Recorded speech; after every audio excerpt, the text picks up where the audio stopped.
The topic I've chosen for my final project is digital exhibitions and their online platforms. This is something that I'm really interested in as a museum professional and also as an art librarian. So it's something that I've dabbled with a little bit in the past. I'm familiar with some of the scholars who are working on it, but I really wanted to dive into the social functions of these exhibitions, which I think the most important social functions are that they unite researchers who are working on the same topic, but they also are appendages to in-person museum exhibits, which are very collective social experiences where people build knowledge and create meaning together.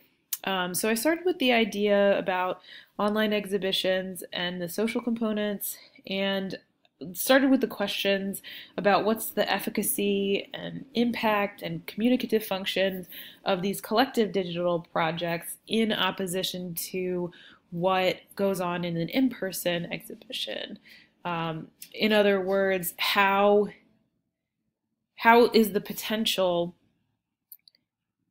for these social interactions different in the online exhibitions. So I constructed this Venn diagram, and I won't go through it, but it's up on my wiki page. And in it, it became very clear that online exhibitions seem to counter a lot of characteristics of in-person exhibitions, and that really brought to my mind this imperative that we should be doing something different with the online exhibitions instead of treating them as analogs or extensions of an in-person exhibition.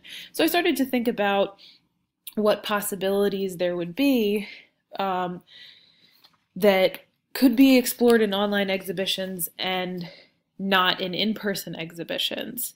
So I came up with the idea, and this is the final idea that I will be pursuing in my paper, is that online exhibitions have an opportunity to reveal the inner workings of museum structures. They can expose visitors to the activities that decide what and whom is presented in shows, and that's something that is largely inaccessible to people. So I started doing research and found some key areas, mostly the field of museum informatics and critical museum studies. And then I was also researching some case studies that I could use in my project as examples, both of characteristics of online exhibitions and also to illustrate my argument about how they could be used. So it turns out there's a pretty long history of exploring and theorizing virtual museums. Started in the 2000s, early 2000s. And then the field of critical museum studies and post-critical museum studies is relatively new. But most of the literature in here, I'll pull up my resource catalog. Most of the literature I'm working with is about the different platforms such as Omeka and Scalar, how they're utilized, the interactivity of current museum offerings. It's mostly about digital art and AR art, and the ways that museums are changing their in-person, supplementing their in-person exhibitions. So I'm using some edited volumes and some journals from different disciplines like art history, art education, which have been the least helpful, but museum studies and information science and technology and digital librarianship. Unfortunately, this discussion is rather disengaged from social media, but there is more quote-unquote social research that's going on. For example, there are a lot of talks that happen, a lot of roundtables, and this was partially inspired by a colloquium event that I attended on digitization projects in museums. So just very briefly, I'm going to run through the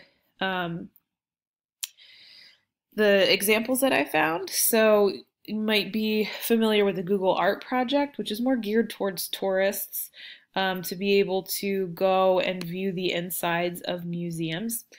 I'm also including this project called Journey to the Sea Ranch, which is between Penn Archives and Berkeley, to try to collocate all of the information about the Sea Ranch, which was a community that was designed by landscape architect Lawrence Halprin and both institutions have significant material on it. And then the last one that I wanted to talk about is this Bosch project, which is a very extensive resource for looking at Bosch's work in full detail. So I'm running out of time, so I just want to briefly tell you where this brought me and show you the outline for my paper.